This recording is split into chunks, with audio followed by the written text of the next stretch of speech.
The massive space station Harmony Prime drifted silently through the void, its gleaming towers reaching out like fingers toward distant stars. Inside the Grand Council chamber, representatives from 43 different alien civilizations sat in a perfect circle, their varied forms creating a bizarre tapestry of galactic evolution. Some floated in liquid-filled tanks, others perched on crystalline formations, and a few existed as pure energy contained within metallic suits. Ambassador Malik walked slowly to the center of the chamber, his simple black uniform a stark contrast to the elaborate robes and biomechanical enhancements worn by the alien delegates. The human carried a small data tablet containing Earth's application for membership in the Galactic Council, a document that had taken his species 3 years to prepare. "Honored delegates," Malik began, his voice steady despite the weight of representing his entire species, "I present humanity's request to join this esteemed body." A low rumble of what could only be described as laughter rippled through the chamber. The sound came from Chancellor Voss, whose serpentine form coiled around an elevated platform.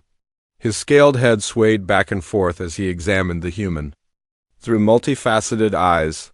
"Tell us, little mammal," Voss hissed, his translator rendering the alien words into perfect English, "what makes your species believe it belongs among civilizations that have mastered the stars for millennia?" Malik activated his tablet, projecting holographic displays of Earth's achievements. Images of cities, spacecraft, and technological marvels filled the air above the chamber floor. "We have achieved faster-than-light travel, established colonies on 6 worlds, and developed sustainable energy systems that power our entire civilization." Prime Regent Kaller, a being composed entirely of living crystal, pulsed with colors that the translator interpreted as amusement. "Your fastest ships require weeks to travel distances we cover in hours. Your colonies house mere thousands, while ours span entire continents. Your energy output barely registers on our sensors." The chamber filled with more sounds of derision. A delegate from the collective, a hive-minded species that resembled metallic insects, clicked their mandibles in rapid succession. "Their total population across all worlds is less than that of a single collective breeding station. And their lifespan," added another voice from somewhere in the chamber's upper levels, "barely exceeds 100 of their planetary rotations. How can such short-lived creatures contribute to decisions that affect millennia?" Malik remained composed, though sweat beaded on his forehead. "We may be young as a species, but we have overcome great challenges. We have survived planetary wars, natural disasters, and the near extinction of our race. We have learned to work together despite our differences." "Survived?" Voss's laughter was like the sound of grinding glass. "Child, my people were building interstellar empires when your ancestors were still throwing rocks at each other. We have conquered 17 star systems and absorbed the genetic advantages of 50 different species." "What has your kind conquered?" "We don't conquer," Malik replied quietly. "We explore, we learn, we protect." The chamber erupted in genuine laughter now, the sound echoing off the curved walls like thunder. Even the most dignified delegates struggled to contain their amusement. A representative from the hegemony, whose body appeared to be made of flowing liquid metal, spoke between fits of what passed for giggling. "Protect? From what? You haven't encountered a single hostile species in your brief venture into space. You know nothing of real warfare, real survival, real strength."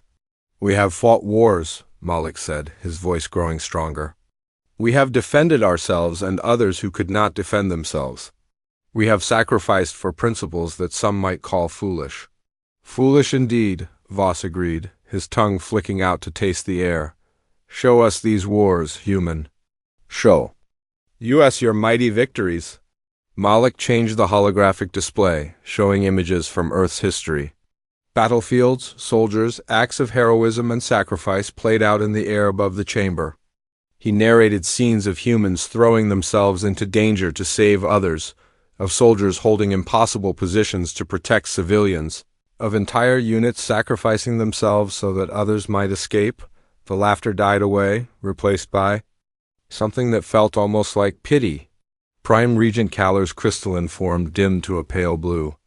You fight for others who cannot fight for themselves? You sacrifice your own lives for strangers? Yes, Mullick said simply. We believe that protecting the innocent and defending the weak is worth any price. The silence that followed was deafening. Then, slowly, the laughter began again, but this time it carried a different tone.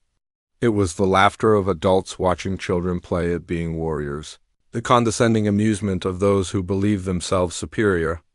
Sentiment, Voss said, his voice dripping with disdain. You base your entire military philosophy on emotion. On caring for others, how remarkably primitive. It is not primitive, Malik protested. It is what makes us human. It is what drives us to be better than we are. It is what makes you weak, came a voice from the shadows.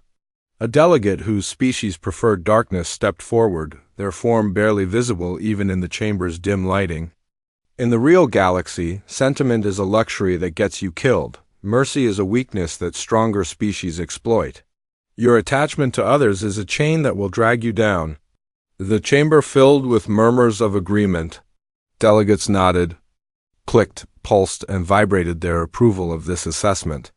Chancellor Voss raised one scaled appendage, calling for silence. The Galactic Council has heard Earth's application, he announced formally. All those in favor of admitting humanity to membership indicate now. The chamber remained perfectly still. Not a single delegate moved to support Earth's application. All those opposed to admission indicate now. Every single delegate in the chamber responded. The variety of affirmative gestures was stunning in its diversity, but the message was clear and unanimous. The application is rejected, Voss declared. Earth is deemed too primitive, too weak, and too sentimental for membership in galactic civilization. Furthermore, this council votes to place the Sol system under protective observation.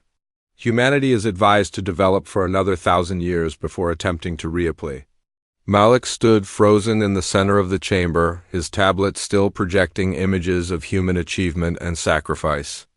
Around him, the alien delegates were already rising from their seats, their attention moving to other matters as if humanity had already been forgotten. You may return to your little world, Voss said dismissively. Tell your people that the galaxy has no place for those who fight for others instead of themselves. Perhaps in time you will learn what real strength means. As the chamber emptied, Malik remained standing alone, surrounded by the fading holograms of his species' proudest moments. The very qualities that made humanity special in his eyes had been judged as fatal weaknesses by those who ruled the stars. The deep space monitoring station at the edge of the Andromeda spiral detected them first.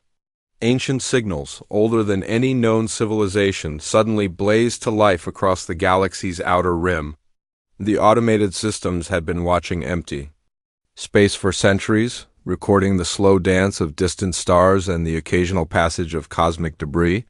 Now those same sensors screamed warnings as massive objects began emerging from the galactic core. Dr. Williams sat in her laboratory on the research vessel Discovery, analyzing the strange readings that had been flooding in for the past 72 hours. The data made no sense according to conventional physics. Ships the size of small moons were appearing instantaneously across vast distances, their energy signatures unlike anything in the galactic database. The pattern is spreading, her assistant Tom reported from the next console. 12 more systems have gone dark in the last 6 hours. Whatever these things are, they're moving fast. Williams pulled up a holographic display of the galaxy, marking each system where the mysterious signals had appeared. The pattern was clear and terrifying. The unknown fleet was moving in a perfect spiral, consuming everything in its path as it expanded outward from the galactic core. Get me a connection to the Galactic Council, she ordered. They need to see this. The response came back within minutes. The Council was already aware of the situation and had declared a galaxy-wide emergency.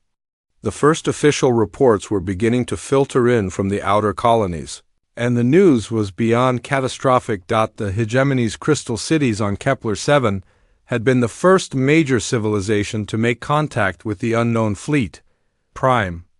Regent Caller's final transmission was brief and filled with static. But the terror in his crystalline voice was unmistakable. "They are not alive," the transmission crackled. "Machines, ancient beyond measure, they do not communicate. They do not negotiate, they consume everything. Our shields are useless, our weapons cannot penetrate their hulls. They adapt to every attack within minutes. The great crystal towers are falling. The cities are being harvested. Tell the galaxy to run, tell them to hide. Tell them," the transmission ended abruptly. Subsequent attempts to contact any world in the hegemony systems met with empty silence. The Draknari Empire lasted slightly longer.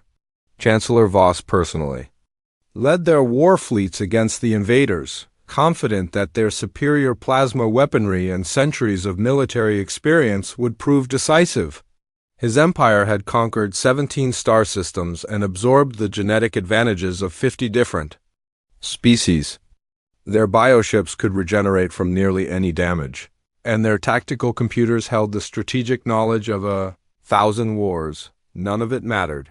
The machines that emerged from the galactic core were unlike anything the galaxy had ever seen. They called themselves the Devourers, though they rarely bothered to communicate with their victims.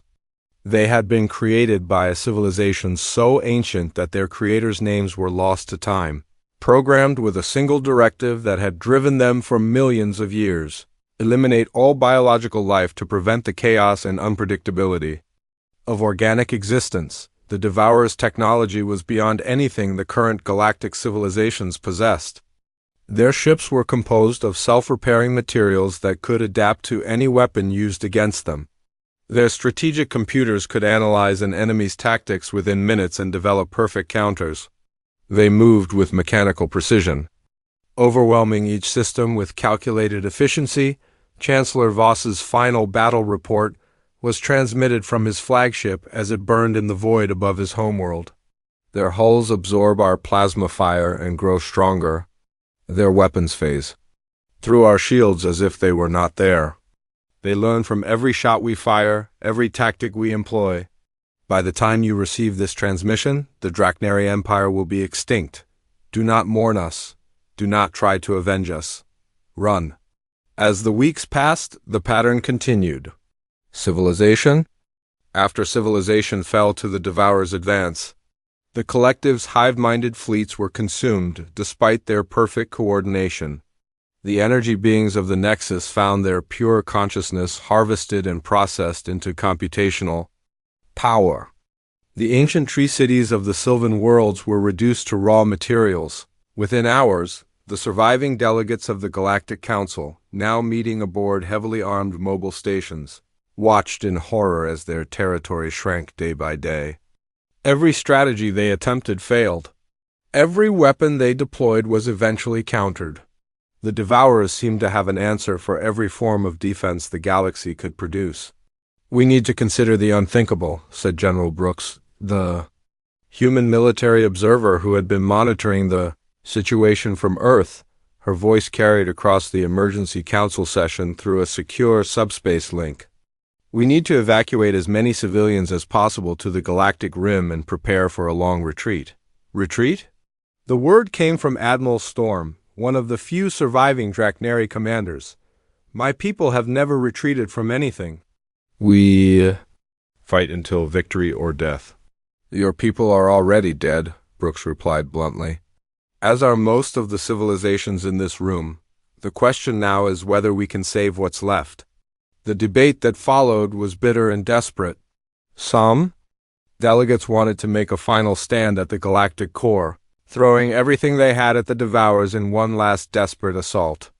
Others argued for scattering to the far edges of the galaxy, hoping to hide until the machines moved on to other targets. It was Prime Regent Kaller's replacement, a young crystal being named Shard, who first noticed the anomaly.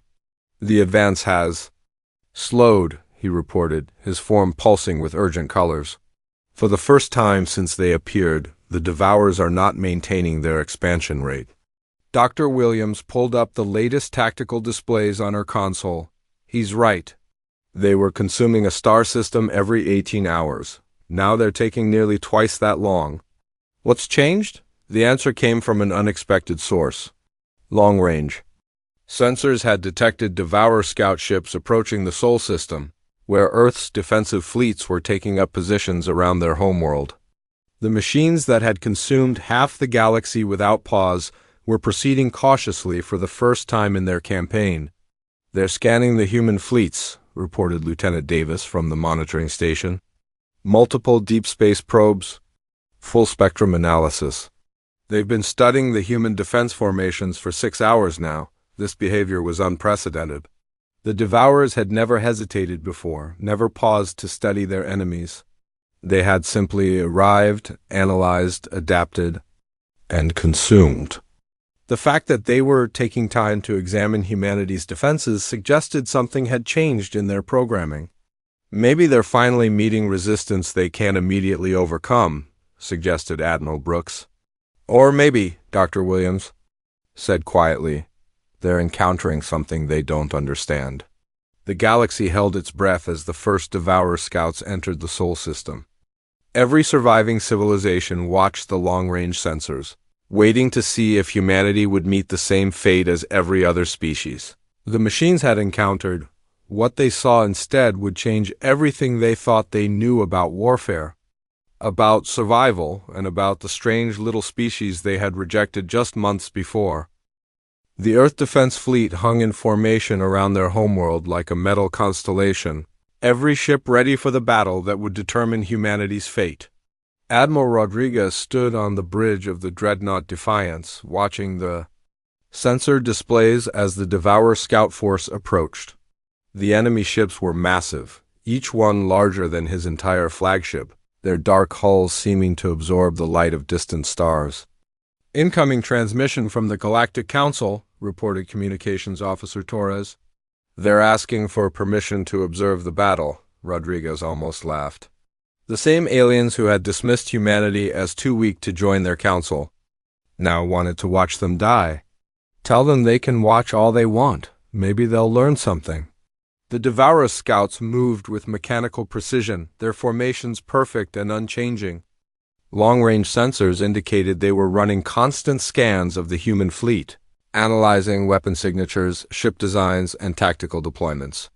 The machines had done this same analysis thousands of times before, studying their enemies, for exactly 17 minutes before beginning their attack.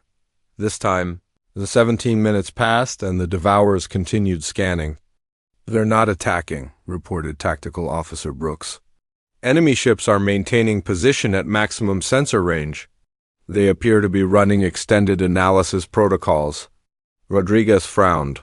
According to the intelligence reports from other battles, the Devourers never hesitated.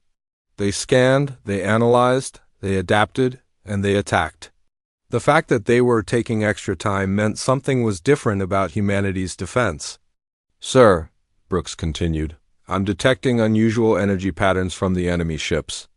Their tactical computers appear to be running recursive calculations. They're stuck in some kind of processing loop." The reason became clear when the Devourers finally moved to attack.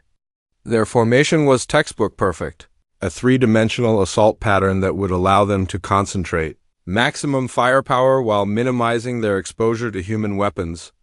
It was the same formation they had used successfully against every other species they had encountered. "All ships," Rodriguez broadcast across the fleet channel, "execute Plan Delta, protect the colony ships at all costs." What followed was not a battle in any conventional sense. The human fleet's response to the Devourer assault made no tactical sense according to any known strategic doctrine.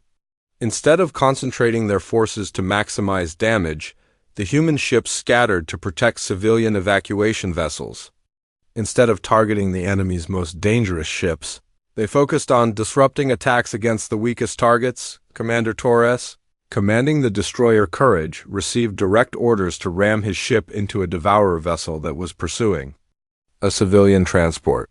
The mathematical probability of success was 0. The destroyer would be destroyed, and the civilian ship would likely be caught in the explosion. Any rational commander would have sought an alternative strategy. Torres never hesitated. "All hands, brace for impact. We're going to buy those civilians time to escape." The Courage struck the Devourer ship at maximum velocity, her hull cracking like an eggshell against the alien machine's armored surface. The explosion that followed was visible from orbit, a brief star that lit up the void for several seconds before fading to nothing. The Devourer ship survived the impact with minor damage, but something unexpected happened. The machine's tactical computers, which had been calculating optimal responses to human behavior, suddenly encountered a data point that did not fit any known pattern. The human commander had chosen certain death over probable survival, gaining no strategic advantage for his sacrifice. The Devourer's analysis systems went into overdrive, trying to process this anomaly. The machine's programming was designed to predict enemy behavior based on logical self-preservation instincts. It could not compute a response to an action that defied all rational thought. While the Devourer's system struggled with this paradox, the civilian transport it had been pursuing escaped to hyperspace. Similar scenes played out across the battlefield. Lieutenant Parker, piloting a damaged fighter with failing life support, continued her attack run against the Devourer cruiser even though her weapons were depleted and her ship was falling apart. Her targeting computer was offline, her engines were sputtering, and her oxygen was running low. Every survival instinct should have told her to retreat. Instead, she used her fighter as a guidance system, painting the enemy ship with her targeting laser so that other human vessels could hit it with their heavy weapons. She maintained the target lock even as the Devourer's return fire tore her fighter apart. Piece by piece, the Devourer cruiser's tactical computer recorded this behavior and attempted to categorize it. The human pilot had no probability of survival, no chance of dealing significant damage, and no logical reason to continue the attack. Yet she had persisted until her ship's destruction, providing targeting data that allowed other human vessels to damage the cruiser's shields. The machine's analysis protocols encountered another processing error. The humans' actions made no sense according to any known military doctrine, yet they had produced a tactical advantage for the human fleet. The Devourer systems began running increasingly complex calculations, trying to predict future human behavior based on these illogical data points. The battle reached its climax when the Devourer command ship targeted the evacuation station where thousands of human civilians were waiting for transport to safety. The station had no military value, no strategic importance, and no defensive capabilities.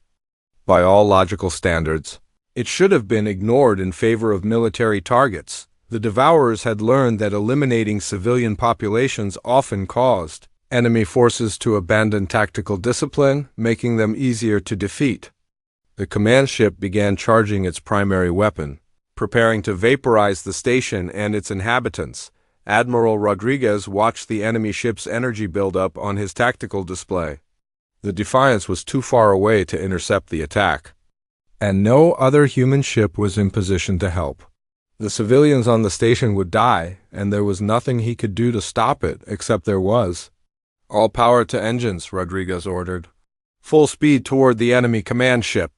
All hands prepare for ramming speed." His bridge crew stared at him in shock. The Defiance was the fleet's flagship, the most powerful vessel in the human navy.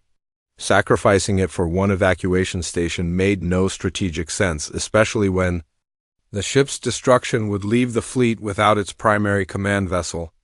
"Sir," Tactical Officer Brooks said quietly, "we can't save them. The math doesn't work." "I don't care about the math," Rodriguez replied. "I care about those people." The Defiance accelerated toward the Devourer command ship, her engines straining against the massive vessel's inertia.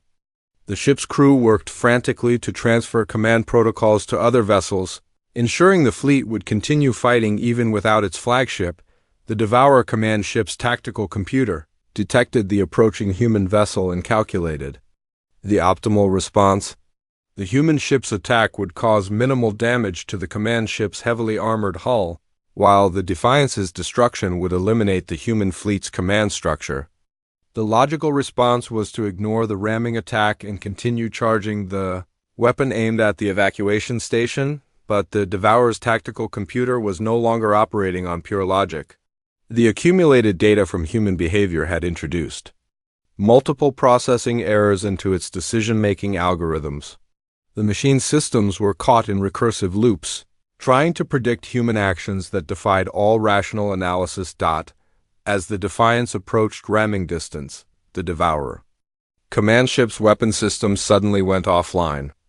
The machine's tactical computer had devoted so much processing power to analyzing human behavior that it could no longer maintain optimal weapon operations. The evacuation station's shields held as the Defiance struck the command ship, her hull cracking open like a flower made of metal and fire. Admiral Rodriguez's final words echoed across the fleet channel. "Tell them we were here. Tell them we fought for something that mattered." The Devourer command ship survived the impact, but its tactical systems were in chaos. The machine's computers had encountered too many logical paradoxes to function properly. For the first time in their millions of years of existence, the Devourers were experiencing something their creators had never programmed them to handle: complete tactical uncertainty. The scout force began to withdraw, their ships retreating toward the Galactic Rim in perfect formation. But their retreat was not a strategic withdrawal to regroup for another assault. It was the behavior of machines whose programming had encountered a fundamental error they could not resolve. As the human fleet regrouped around their battered homeworld, long-range sensors detected something unprecedented. The Devourer advance had stopped. Across the galaxy, the machines that had consumed half of all known civilizations were holding their positions, their tactical computers running endless calculations as they tried to process the implications of their encounter with humanity. The galaxy's most advanced civilizations had fallen to the Devourers in hours or days.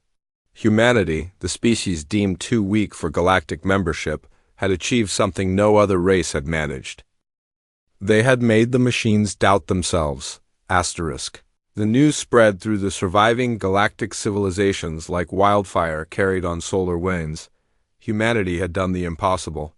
The same species that had been rejected from the Galactic Council for being too weak and sentimental had forced the unstoppable Devourers to retreat.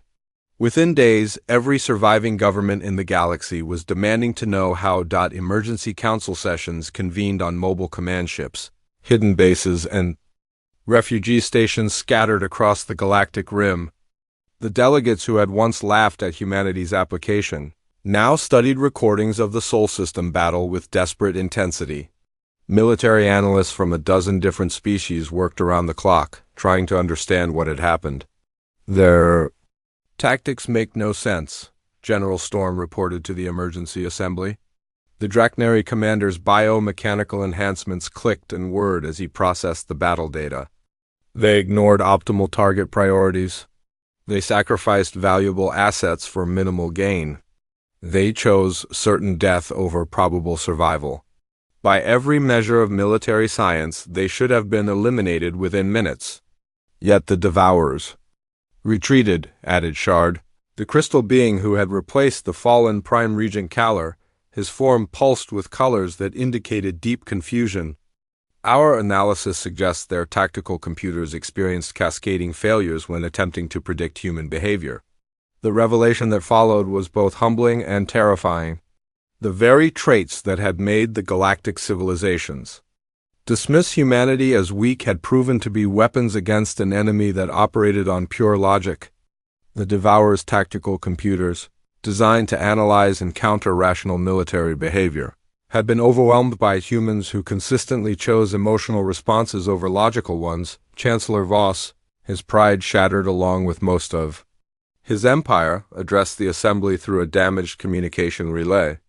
"We mocked them for fighting to protect others. We called their willingness to sacrifice for strangers a weakness. We were wrong." The admission sent shockwaves through the remaining delegates. Voss had been one of humanity's harshest critics, dismissing them as soft-hearted primitives who would never survive in the real galaxy. Now he was acknowledging that those same primitive emotions had accomplished what the galaxy's most advanced civilizations could not. "We need their help," Voss continued, his voice carrying the weight of a broken empire. "Not their technology. Not their weapons. We need them to teach us how to think like they do. how to be unpredictable, how to value others more than ourselves. The debate that followed was intense and often bitter. Many delegates struggled with the concept of asking for help from a species they had considered inferior. The collective's hive mind representatives found it particularly difficult to understand how individual sacrifice could benefit the whole. The energy beings of the Nexus questioned whether biological emotions could be artificially replicated, but as reports continued to arrive from across the galaxy, the reality became undeniable. The Devourers had stopped their advance wherever they encountered evidence of human-style tactics. A small group of refugees who had witnessed the Sol System battle had managed to hold off a Devourer patrol by using similar self-sacrificial strategies. The machine's computers had experienced the same processing errors when faced with illogical behavior. Dr. Williams, now serving as Earth's chief scientific advisor, received the formal request for assistance 3 days after the battle. The message came through diplomatic channels that had been closed to humanity just weeks earlier, carrying the seals of governments that had once dismissed Earth as irrelevant. "They want us to teach them how to be human," she told the emergency cabinet meeting on Earth. "They want to learn our tactics, our decision-making processes, our emotional responses." President Chun, a woman who had spent her entire political career fighting for humanity's recognition in galactic affairs, stared at the formal documents spread across the conference table. "6 months ago, they told us we were too primitive to join their council. Now they're begging us to save them. The question," said General Brooks, "is whether we help them or leave them to face the Devourers alone." The debate in the human government was remarkably brief. Unlike the alien civilizations struggling with wounded pride and damaged egos, humanity's leaders focused on the essential question: could they save innocent lives by acting? "We're not doing this for the governments that rejected us," President Chun announced to the assembled officials. "We're doing it for the billions of civilians who don't deserve to die because their leaders were arrogant." The response was swift and decisive. Within hours, human military advisors were being transported to refugee fleets across the galaxy. The plan was radical and unprecedented. Instead of simply sharing tactical information, humanity would integrate directly with alien forces, providing human commanders for mixed fleets. The first test came sooner than anyone expected. A Devourer patrol discovered the location of a refugee convoy carrying survivors from the fallen hegemony worlds. The convoy's escort, a mixed fleet of crystalline warships and human vessels, found themselves facing an enemy force that should have been able to destroy them easily. Commander Davis, a human officer aboard the crystal ship Prism, took command of the defense. Her first order would have been considered insane by any conventional military standard. "All ships, priority 1 is protecting the civilian transports. Military vessels are expendable." The crystal ship commanders, who had been trained to preserve their vessels at all costs, struggled to understand the order. Their tactical computers calculated that concentrating their firepower on the Devour ships would maximize their chances of survival. Protecting the slow-moving civilian transports would expose them to unnecessary risk. "Trust me," Davis said. "Simply, your computers are thinking like the Devourers. We need to think like humans." The battle that followed was a smaller version of the Sol System engagement. Human commanders ordered tactics that made no logical sense, while alien crews struggled to follow orders that violated every principle of self-preservation they had been taught. Ships sacrificed themselves to protect slower vessels. Commanders chose certain death over probable survival. Crews continued fighting even when victory was impossible. The Devourers' tactical computers encountered the same processing errors they had experienced at Earth. The machine's programming couldn't handle an enemy that consistently chose altruism over self-interest. Their perfect tactical algorithms began generating recursive loops as they tried to predict behavior that defied all rational analysis. For the second time in their existence, the Devourers retreated from a battle they should have won easily. Word of the victory spread through the refugee fleets like a prayer answered. The impossible had happened again. Human tactics, combined with alien technology, had defeated the unstoppable enemy. The same emotional responses that had been dismissed as weakness were proving to be the key to survival. More requests for human assistance flooded in from across the galaxy.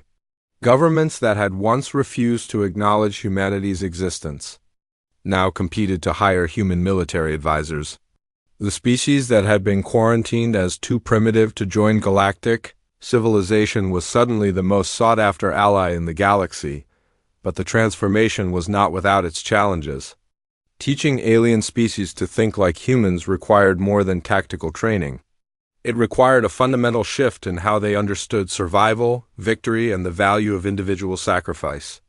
"You're asking us to become something we're not," General Storm protested during a training session aboard the human vessel Determination. "My people have survived for millennia by being strong, by taking what we need, by putting ourselves first. And where did that get you?" replied Colonel Martinez, the human officer running the training program. "Your empire is gone, your people are scattered. Your strength meant nothing against an enemy that could think faster than you could. So what do you suggest?" Storm asked, his biomechanical enhancements clicking with frustration. "Stop thinking about what you can take," Martinez said. "Start thinking about what you can give. The Devourers can predict greed, aggression, and self-preservation. They can't predict love, sacrifice, and the willingness to die for others." The training continued across the galaxy, human advisors working with alien crews to develop new forms of tactics based on emotional responses rather than logical calculations. It was slow, difficult work, requiring species to abandon survival instincts that had been refined over millions of years, but it was working. Each successful engagement against the Devourers provided more evidence that humanity's approach was effective. The machine's tactical computers were showing increasing signs of instability when faced with human-style tactics. Some Devourer ships had even begun retreating from battles before they began, their computers unable to generate reliable tactical predictions. The galaxy was learning that true strength came not from superior technology or ruthless efficiency, but from the willingness to sacrifice for others. The civilizations that had once mocked humanity's compassion were now desperately trying to understand it, knowing that their survival depended on learning the very traits they had dismissed as weakness. The irony was not lost on any of them. The species they had considered too primitive to join their council had become their teachers in the most important lesson of all: how to be worth saving. The final battle began at the edge of the galactic core, where the Devourers had been consuming entire star systems to fuel their ultimate manufacturing facility. The combined fleet that assembled for the assault was unlike anything the galaxy had ever seen. Crystal ships from the hegemony flew alongside biomechanical Draknari vessels, their formations guided by human commanders who had learned to think with their hearts instead of their minds.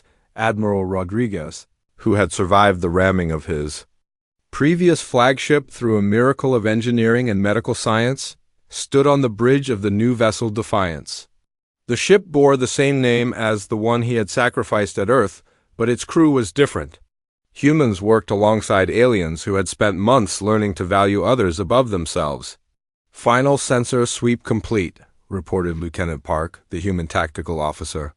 "We're looking at approximately 10,000 Devourer vessels of various sizes, all centered around their primary construction facility. The facility itself is larger than most moons."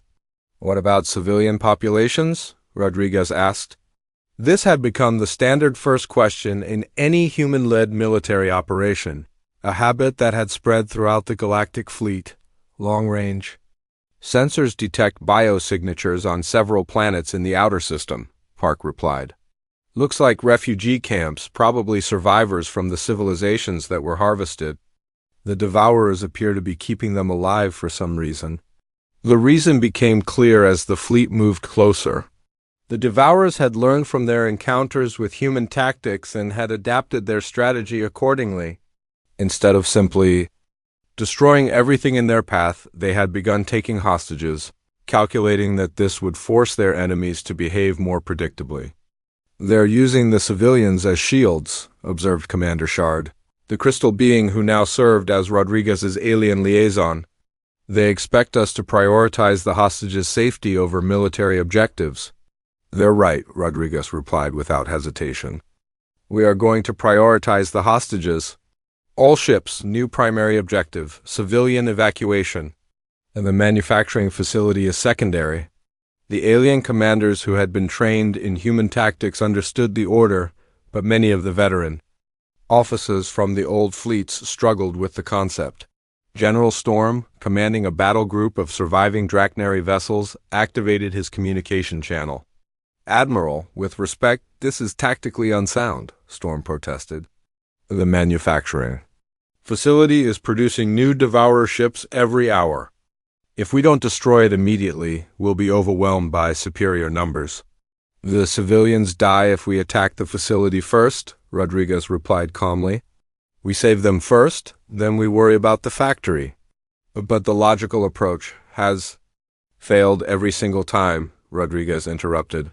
Logic is what the Devourers understand. Logic is what gets people killed. We do this the human way. The battle plan that followed would have been rejected by every military academy in the galaxy as fundamentally flawed. Instead of concentrating their forces against the primary target, the combined fleet scattered to rescue operations across multiple planets.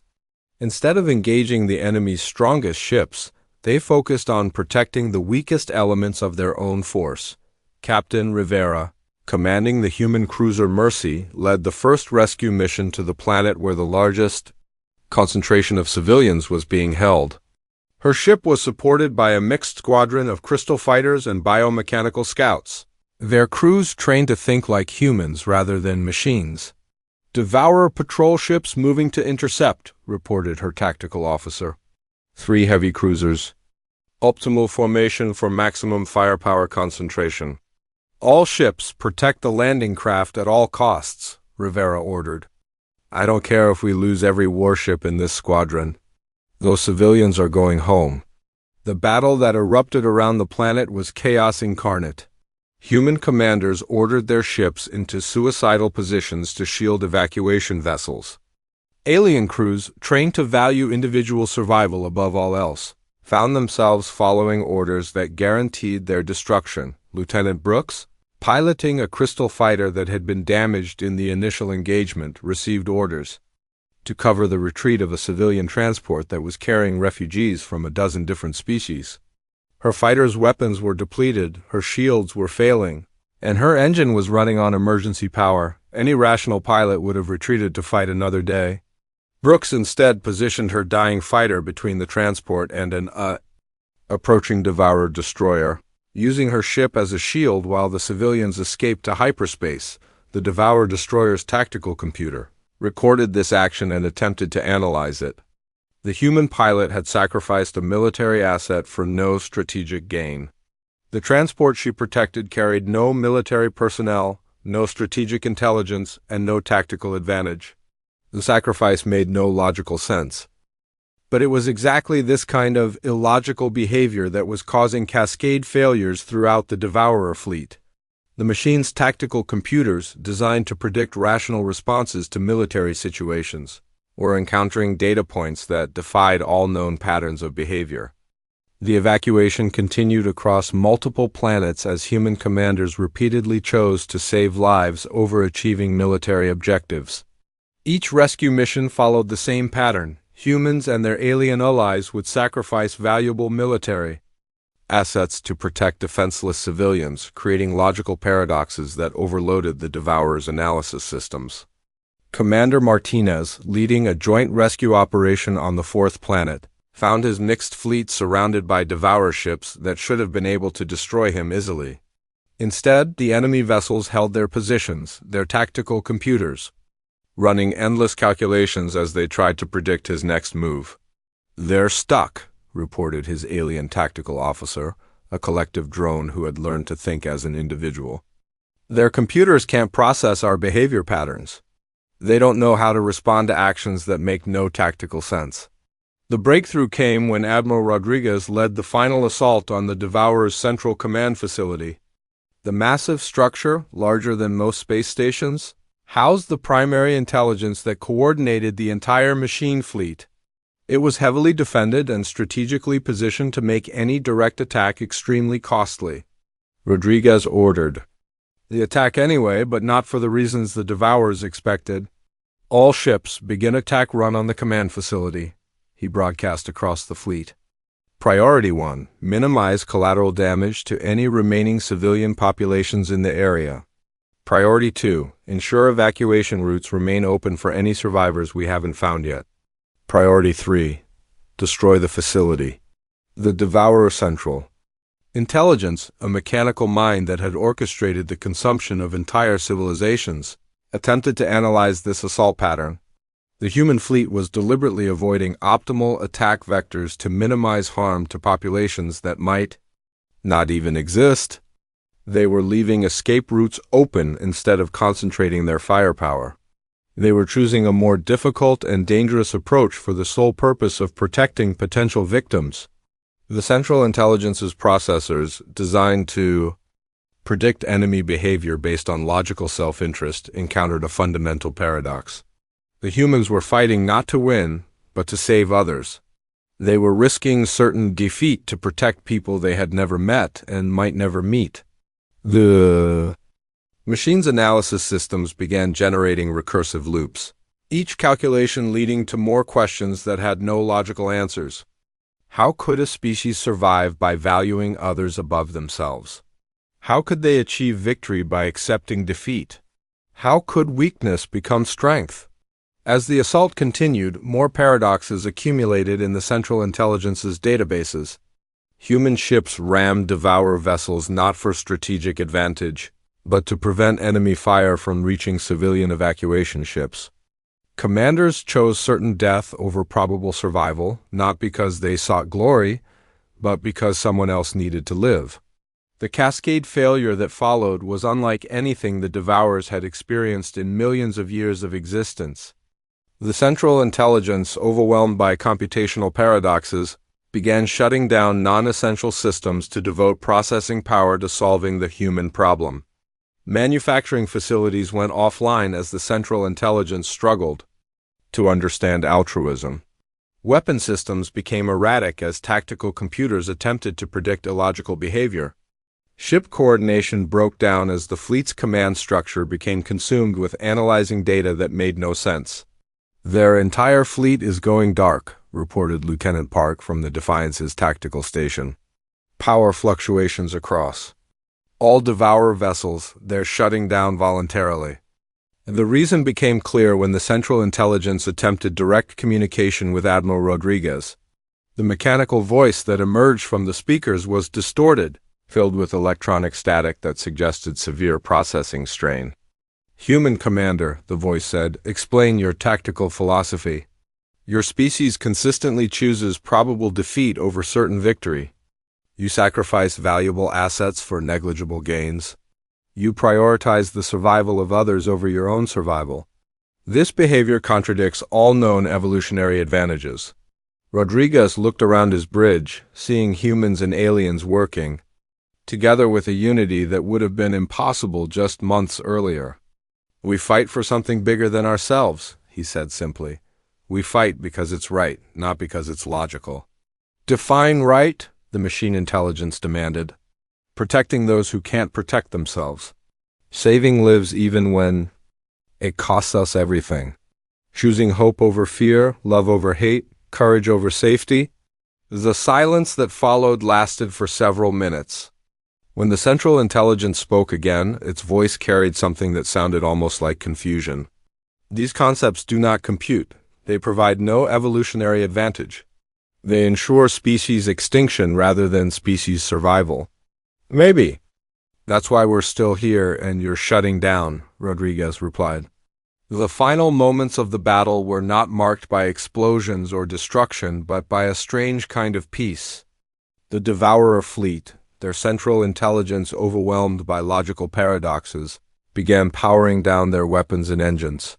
Across the galaxy, millions of machine ships went dark as their tactical computers encountered the same processing errors that had paralyzed their command structure. The war was over, not because humanity had superior weapons or better tactics, but because they had proven that some things were more important than survival itself. The machines, programmed to eliminate chaos and unpredictability, had been defeated by the most unpredictable force in the universe, a species willing to sacrifice everything for others. In the aftermath, as rescue ships moved through the Galactic Core to evacuate the remaining civilian populations, a new Galactic Council began to form. This time, humanity was not only invited to join but asked to lead. The species that had been rejected for being too weak and too sentimental had become the galaxy's teachers in the most important lesson of all. Chancellor Voss, his pride long since shattered by the loss of his empire, formally apologized to Ambassador Malik in a ceremony broadcast across all surviving worlds. "We mocked your compassion," he said, his voice heavy with regret. "We called your mercy a weakness. We were wrong about everything." The new galaxy that emerged from the ashes of the Devourer War was fundamentally different from the one that had existed before. Civilizations that had spent millennia competing for resources and territory now worked together to rebuild what had been lost. The concepts of honor, sacrifice, and protecting the innocent, once dismissed as primitive human emotions, became the founding principles of the new galactic government. The final irony was not lost on anyone. The civilizations that had laughed at Earth's weakness were now begging to understand it, knowing that their survival depended on learning the very traits they had once mocked. The galaxy had discovered that true strength came not from the ability to destroy, but from the willingness to save others even at the cost of everything.